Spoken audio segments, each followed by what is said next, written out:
सुनाई थे सुनाइए। Keep silent.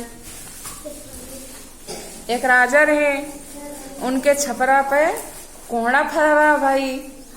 हाँ, तो बिलरिया आई, कहे कि राजा ये कोहड़वा हमें दे देते हो। तो राजा कहीं कैसे तुरबू, तो कहीं कुटुर कुटुर, तो कहीं कैसे लेके जाबू, कहीं ढनन मनन। ढनन मनन का मतलब ढनगाय के लेके चली जाई हैं। फिर कहीं कैसे कटबू, कहीं छकुर छुकुर, तो कहीं कैसे बनबू, कहीं छुनुन मुनुन।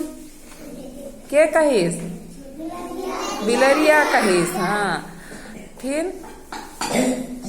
तो कहीं कैसे खाबू, कहीं नामू नामू, तो कहीं कहाँ सोबू, का ओढ़बू। हाँ, फिर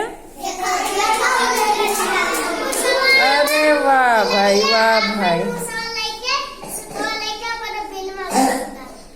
मुसवा वाह भाई, तेज भाई बहुत बढ़िया कहानी जानो। तो हम यही कहा तरह सुना दियो तो तब से। और क्यों जानत है? दूसर कहानी सुनाओ अच्छा क्यों।